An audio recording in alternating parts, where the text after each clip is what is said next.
Hi guys, good evening. Ngayon guys, sobrang happy ko kasi nakuha ko na po yung bag ko na pinapagawa ko po. So, ayun, kanina lang ah binigay na sa akin kasi tapos na niyang ginawa. So, ito kasi guys, pinasadya ko siya kasi gawa po siya sa mga beads. Ayan po siya guys, oh. So, kung makikita nyo po ay kulay dilaw kasi yun po yung request ko sa kanya na ito po yung kulay ang gusto ko. Kung makikita nyo po guys, ito po siya dilaw at saka white po. Yan po yung pinaghalo niya. So, ayan siya guys, oh. So, ayan. Malaki po yan siya. Hindi niya lang po siya masyadong kita kasi parang pag ginaganon ko siya, parang ang liit niya tingnan. Pero sa personal po ito, malaki po siya. So, ayun guys. Ang galing po nang gumawa nito eh. Kuwang-kuha na yung mga design kung paano niya kung paano niya to pinagagawa. Kasi kung tutuusin guys, ang hirap nito gawin kasi mabusisi kasi ito eh. Pero, kayang-kaya naman niya. So, sa bagay kasi, ito na talaga ang ginagawa niya. Ito na yung parang ginagawa niyang negosyo simula nung nag-lockdown. So, ayun guys, so, kung makikita na po sa loob, maluwag siya sa loob. So, kayang ilagay yung mga payong na ganito kalaki kasi kasya po siya sa loob. Ayan. Tapos, wallet. Ayan. So, sobrang luwag niya. Marami siyang pwede ilagay sa loob. So, ayun. Mas gusto ko kasi na parang handbag lang siya kasi kaganon ko siya. Pero, pwede rin naman pagka gusto nyo rin po na may sling siya dito. Pwede naman palagyan. Pero, sa akin, ayaw ko kasi gusto ko lang. Gaganunin ko lang siya. Bitbitin ko lang siya ng ganon. Yung unang in-order ko po, meron akong maliit. Yung sling lang. Wait lang po. Kukunin ko. Papakita ko po sa inyo. Ito po yung pinagawa kong sling. Yung unang-una po, yung nakita ko po siyang gumagawa siya ng ganito. Ito po yung una kong in-order sa kanya. So, makikita niyo po dyan sa una kong vlog, una kong video na ganito. Yan na po yun siya. Ito na po yun. So, nagandahan kasi ako guys, kasi maluwag din siya sa loob. Kahit maliit siya, pero sa loob kasi guys, maluwag. Ayan siya guys, oh. So, ang nilalagay, ayan, may piso pa. Ang nilalagay ko po dito is yung mga make-up ko lang, cellphone, wallet. Kasi yung wallet guys, kasya naman siya dito eh. Kasya naman siya dito ilagay sa loob. Ano ba yan? Ayan po. Kasya siya ilagay sa loob. Saka make-up at saka yung cellphone ko. Ito yung nilalagay ko dito. So pagka umaalis ako ng hindi naman kalayuan, ito po yung dala ko. Ayan siya guys, oh. Ito po siya yung sling. Sling lang siya. Maganda din siya. So, ayun. Kung mapapansin nyo po, magkapareho po talaga sila ng kulay kasi yan po talaga yung hilig ko na kulay. Kahit nga po damit ko mapapansin nyo dilaw. Yung kutina ko po dito is dilaw. Yung unan ko po dito is dilaw. Basta may dihalo siyang dilaw. Okay na ako dun. Ayun. So, ayun guys, sa mga gusto pong magpapagawa nito, pwede po kayo mag-PM sa akin para maipasa ko dun sa kaibigan kong gumagawa ng ganito. Mura lang to sa kanya guys. Itong sling ko, itong sling bag ko na to, nabili ko lang to sa kanya ng 350. So, ayun, napakamura na po niya, 350. Ayan siya guys, oh. Ayan siya guys. Sabihin, pwede mo siyang ganyan. Ayan. So, 350. Ito namang malaki ko kasi mahigit 1 linggo niya itong ginagawa. Kasi ito medyo mahirap siya gawin. Gawa nga nung maraming mga beads at saka tingnan nyo naman guys yung pagkagawa niya as in pulidong-pulido talaga yan siya, oh. Ang ganda talaga niya, oh. Tapos, ayan pa yung zipper pa. Ang ganda ng pagkalagay niya sa zipper niya.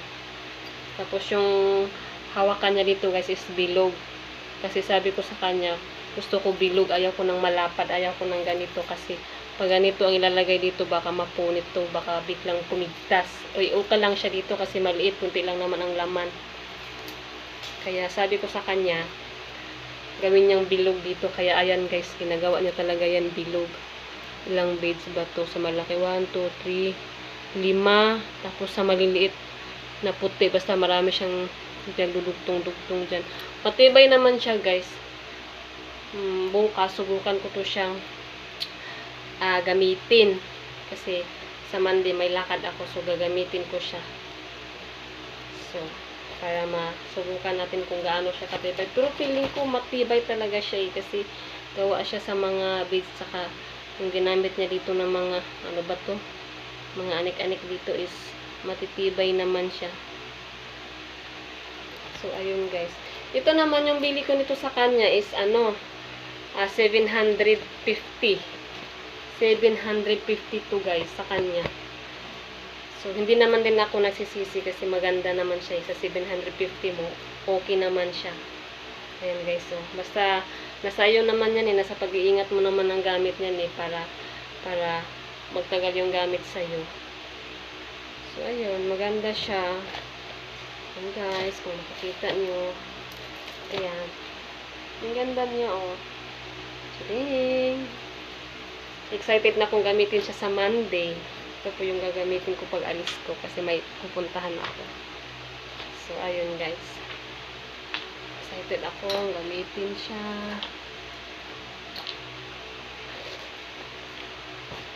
Ang ganda niya tingnan. Tading! Bili na kayo. Sa mga gusto pong magpapagawa ng ganito, pwede kayong mag-PM sa akin ha. Pwede nyo po akong i-PM kung gusto nyo po. Para ma-message ko yung kaibigan ko na gumagawa ng mga ganito. Kung gusto nyo po yung mga wallet, yung mga chain ba yun, meron din siya, gumagawa din siya nun eh. Meron ako dito dati kaso hindi ko alam kung saan ko na nailagay yun.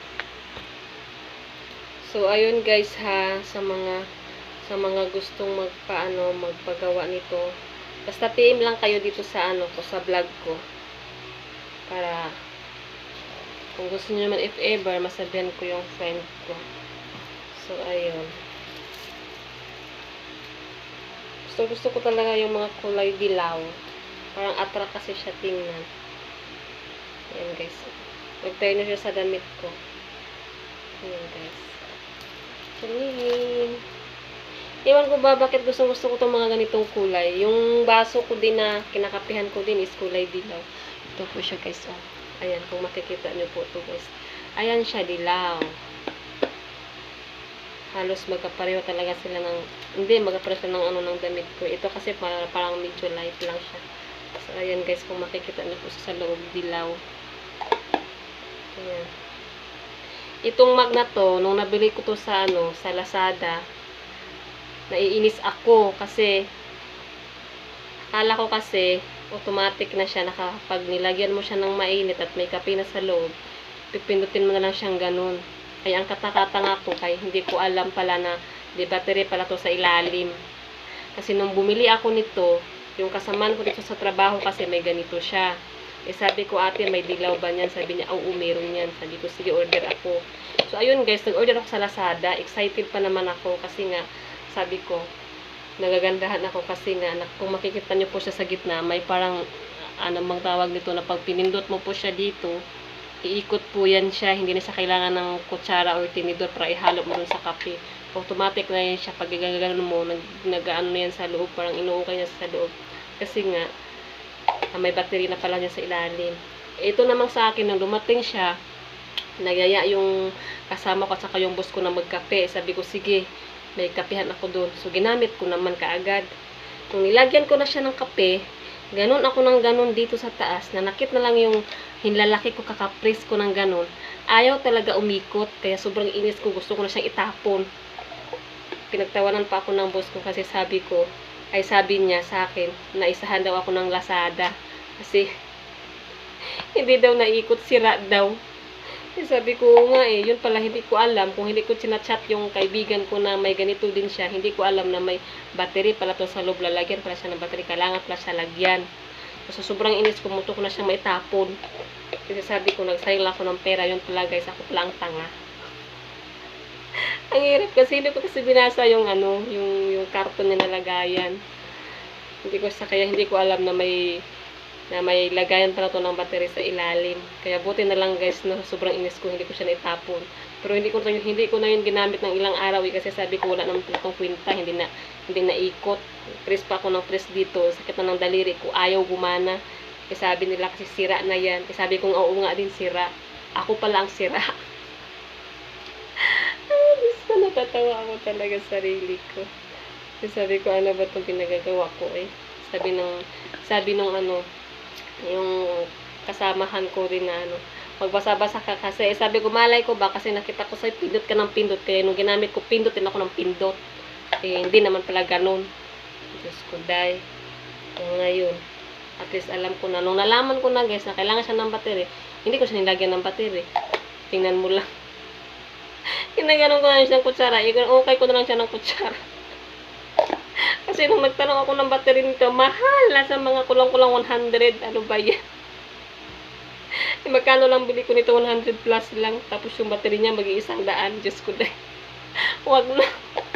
Kutsarahin ko na lang. So, ayun guys. Ang dami ko ng collection ng mga kulay dilaw.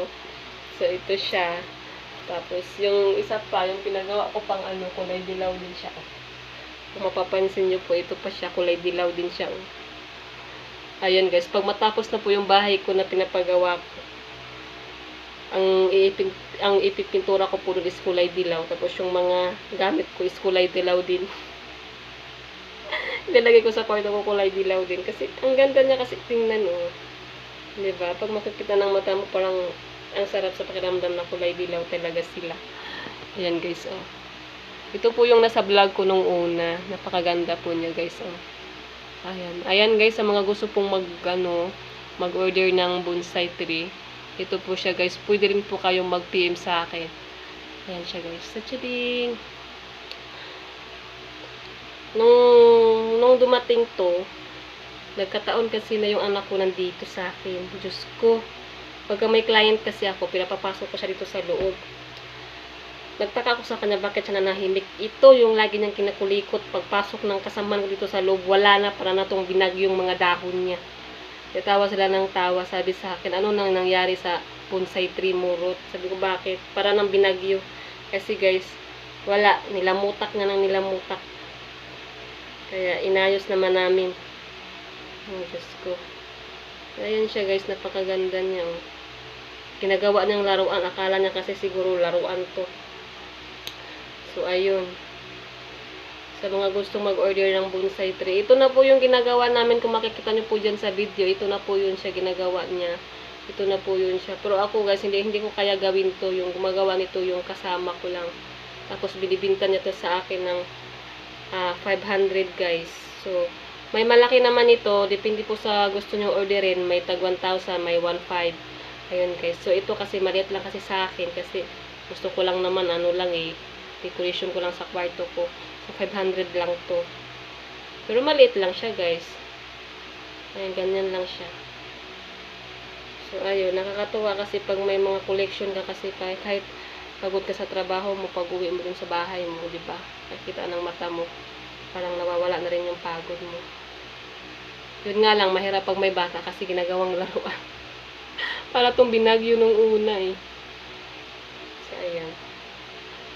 Ganda niya. So, pagka maglinis kayo nito, guys, basain nyo lang to ng tubig.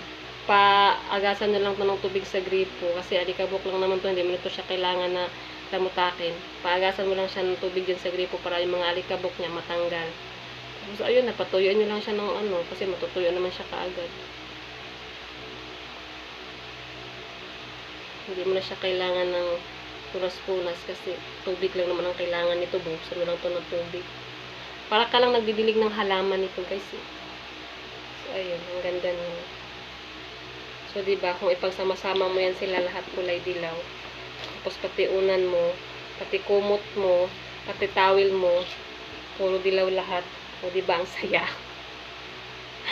Addict talaga ako sa kulay dilaw. Iwan ko ba? Parang attract na attract ako pag mga kulay dilaw yung nasa paligid ko. So, ayun guys, oh. Tingnan nyo po ng mabuti. Napakaganda po niya. Yan guys. So, order na po kayo. PM lang po kayo sa akin guys. Kung makikita niyo po, tingnan po aking speaker. Maliit lang siya pero blue at saka dilaw. Kasi nung pumunta ako ng SM, nahanap ko po talaga is dilaw. So walang pure dilaw, puro dilaw. Ang nakita ko blue, tapos ito dilaw. So, sabi ko okay na yan, at least may dilaw siya kahit papano. So ito po yung binili ko sa SM. Pero okay na rin siya, at least may dilaw siyang kasama. Pero more on ano talaga siya guys, so blue. Pag iganon mo siya, wala siyang design na dilaw. Pero pag iganon mo siya, meron. Pero at least guys, diba, kahit papano. Hindi ko naman tinitingnan yung kulay blue eh. Tinitingnan ko lang naman yung dilaw. So, pero mas maganda talaga sana kung lahat siya is dilaw. Pero pag may makita talaga akong ganito, kulay dilaw guys, bibili pa ako ulit. Mura lang naman to sa SM eh. Nasa ano lang to, 500 plus lang to. Nabili ko sa SM. Pero okay na rin kasi malakas naman at saka may dilaw naman siya guys. Yun nga lang, hindi lahat dilaw. Ang cute din naman niya ting. So ayun guys, maraming salamat. Sana po manonood kayo ng aking video. Sa mga hindi pa po nakapag-subscribe ng aking YouTube channel, huwag niyo po akong kalimutan i-subscribe at ikalimbang para updated po kayo sa aking mga video guys. Salamat po guys. Magandang gabi po. God bless you all. Bye bye. Love you all.